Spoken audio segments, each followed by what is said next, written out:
They called them dirty idiots, until their so-called bad hygiene saved an entire unit.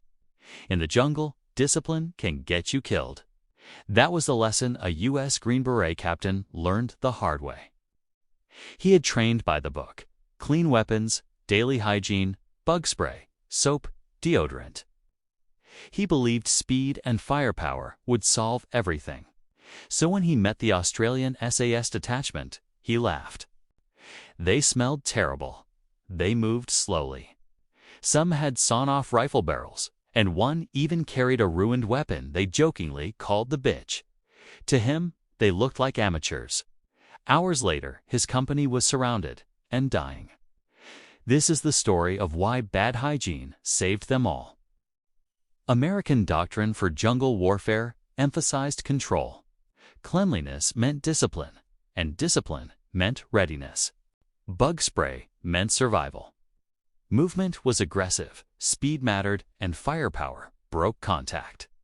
But the Australians believed something different. They believed the jungle didn't reward discipline. It rewarded invisibility. They had learned something the manuals didn't teach. The jungle smells, and it listens.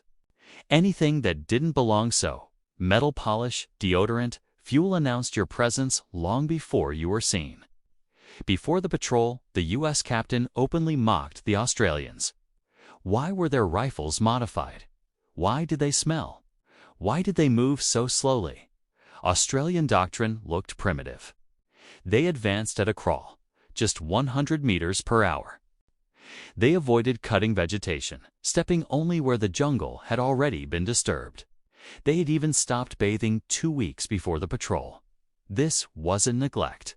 It was intentional. They wanted to smell like rot, mold, and earth, like the jungle itself. The Australians called it jungle consciousness. They understood that sound travels differently there, that scent travels farther than sight, and that insects react before humans do. Soap carries, bug spray carries. Clean metal reflects. They used captured enemy sandals to mask their tracks, avoided straight lines, and let insects crawl on them rather than swatting them away. To American eyes, it looked undisciplined. But to the jungle, it looked native. The U.S. company advanced, using their doctrine, and the enemy smelled them coming. Long before contact, the jungle warned the defenders. The first shots were devastating, coming from invisible positions. The Americans were pinned down, confused, and bleeding. Radio traffic exploded as casualties mounted. The unit was being systematically cut apart. Firepower didn't help. Speed didn't help. They were already inside the enemy's sensory envelope. The Australians did not rush to help.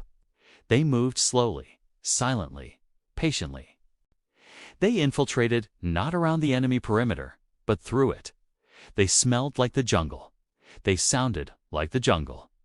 Enemy fighters ignored them, mistaking them for the background noise of the wild. The Australians were inside the enemy camp before anyone even realized something was wrong. From inside the enemy perimeter, the Australians called in artillery, not near the enemy, on the enemy. They marked targets surrounded by hostile forces because they were surrounded too. The strikes shattered the encirclement. The enemy broke and fled. The American unit survived, not because of superior firepower, but because someone understood how war actually works in that environment. The U.S. captain survived. He never mocked the Australians again.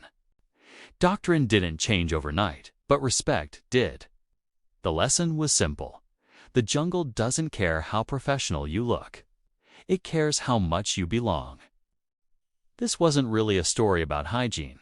It was about arrogance, about assuming that technology and discipline can override environment. The Australians didn't win because they were dirtier. They won because they adapted. They didn't fight the jungle, they disappeared into it. And sometimes, survival means becoming invisible. This wasn't the only time elite units ignored local knowledge and paid dearly for it.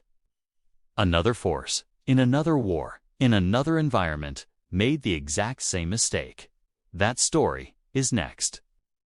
This channel exists for people who want to understand war, not romanticize it. If this kind of analysis matters to you, you already know what to do.